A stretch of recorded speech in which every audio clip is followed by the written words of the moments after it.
नाही नाही आंदोलनामध्ये जर का सरकारनं पहिल्या दिवसापासून विद्यार्थ्यांना न्याय देण्यासाठी नीटच्या सगळे जे गुन्हेगार आहेत ते सगळे जेलमध्ये आहेत. अगदी महाराष्ट्राच्या कानाकोपऱ्यात देशाच्या कानाकोपऱ्यामध्ये जिथं जिथं त्यांचे लागेबांधे होते त्या सगळ्यांना उचलून जेलमध्ये टाकलेला आहे. मुद्दा असा आहे की धर्मेंद्र प्रधान साहेबांचा राजीनामा ज्या पद्धतीनं मागतायत हा एक पॉलिटिकल व्ह्यू आहे. मला सांगा की सी जे पीच्या त्या आंदोलनामध्ये RSS मुर्दाबादच्या घोषणा होतात, त्याच्यानंतर नरेंद्र मोदी साहेबांच्या विरोधातल्या घोषणा होतात. एवढंच नाही तर CJPचं आंदोलन UBTच्या माध्यमातून एवढं खालच्या दर्जाला गेलं की दादरमध्ये काल औरंगजेब आमचा आयडॉल आहे हे फोटो दाखवण्यात आले.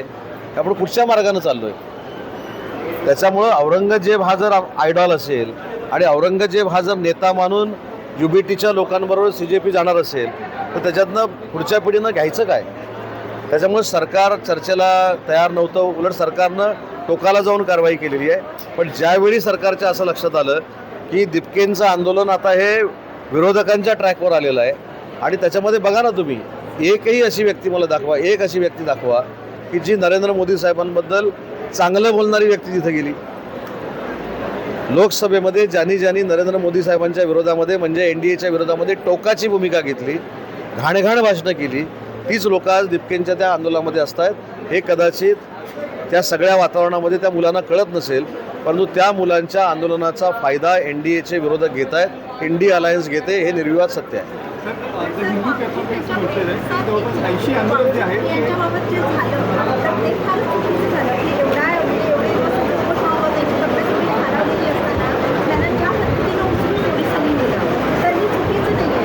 याच्यामध्ये आपण जर पूर्ण व्हिडिओ जर बघितला तर आपल्या एक लक्षात येईल की ज्यावेळी कोर्टानं निर्णय दिला की त्यांची प्रकृतीची काळजी घेणं हे सरकारचं काम आहे.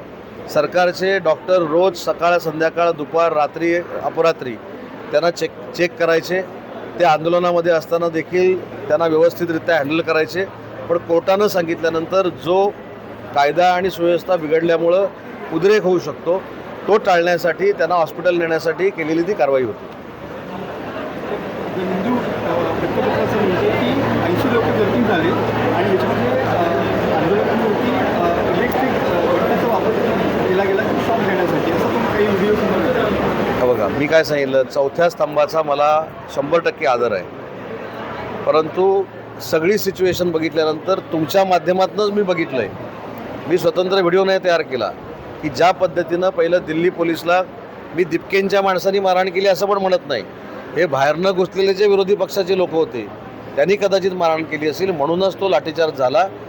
लाठीचार्ज होण्याचं सगळ्यात मोठं पाप हे विरोधकांचं आहे. त्यांनी अशा पद्धतीनं त्या आंदोलनामध्ये घुसखोरी केली नसती तर कधीही लाठीचार्ज झाला नसता. मोदी साहेबांच्या 12 वर्षाच्या काळामध्ये एकही राजीनामा झाला नाही. स्वच्छ सरकार आज असा राजीनामा दिला तर सरकारला प्रॉब्लेम येईल. नाही, एक पहिली गोष्ट अशी आहे की हा राजीनामा नीटमध्ये पेपर फुटीवर आपण ते मागतायत. इथं राजीनामा कुठेही केबलमध्ये भ्रष्टाचार झाला आहे, पोलमध्ये भ्रष्टाचार झाला आहे, शेणामध्ये भ्रष्टाचार झाला आहे, चाऱ्यामध्ये भ्रष्टाचार झाला आहे, त्याच्यानंतर टेलिकम्युनिकेशनमध्ये भ्रष्टाचार झाला आहे, त्याच्यानंतर बोफर्समध्ये भ्रष्टाचार झाला आहे, म्हणून राजीनामा मागितला जात नाही आहे. हा राजीनामा विद्यार्थ्यांचे जीव गेलेले आहेत त्याची एक संवेदनशील भावना म्हणून मागितलं जाते. त्याच्यामुळं मुद्दा त्यांना टार्गेट करण्यापेक्षा जी सिस्टीम आहे ती सुधारली पाहिजे आणि ती सिस्टीम सुधारण्यासाठी केंद्र शासन प्रयत्न करत आहे. या आंदोलनाचा फायदा नेमका कोणाला झाला असं वाटतं की का? नाही, या आंदोलनाचा फायदा खरं तर विद्यार्थ्यांना व्हायला पाहिजे होता. पण विद्यार्थ्यांच्या या आंदोलनामध्ये मगाशी मी एक शब्दप्रयोग केला, विद्यार्थ्यांच्या या आंदोलनावर विरोधक स्वार व्हायला निघाले, त्याच्यामुळे हे आंदोलन बदनाम झालेलं आहे. दिपकेंच्या बाबतीतली भूमिका किंवा त्यांच्या आजूबाजूच्या लोकांच्या बाबतीतली भूमिका ही 100% सहानुभूतीचीच आहे. विद्यार्थ्यांना न्याय मिळाला पाहिजे हीच आमची भूमिका आहे.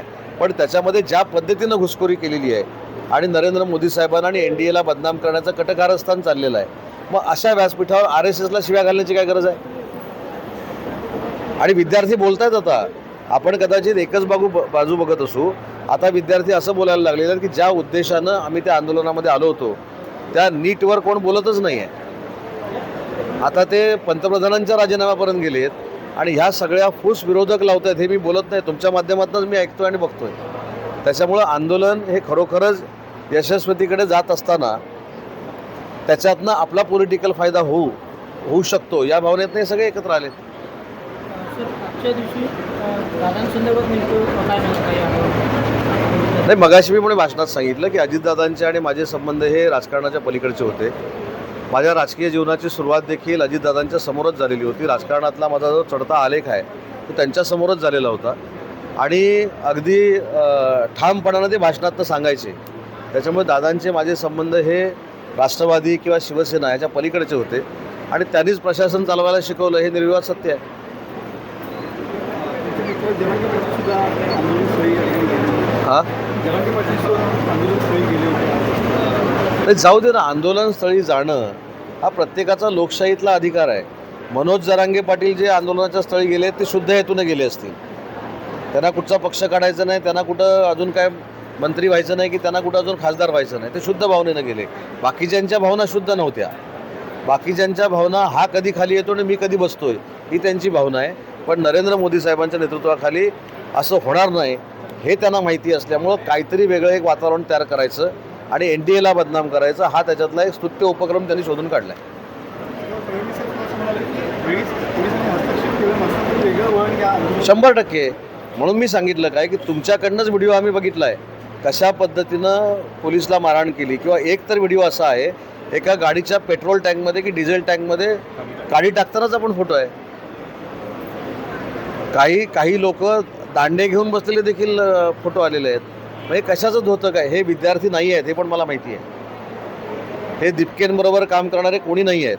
ती मुलं आहेत. त्यांच्याबद्दल 100% आम्हाला आदर आहे. 100% त्यांच्याबद्दल सहानुभूती आहे.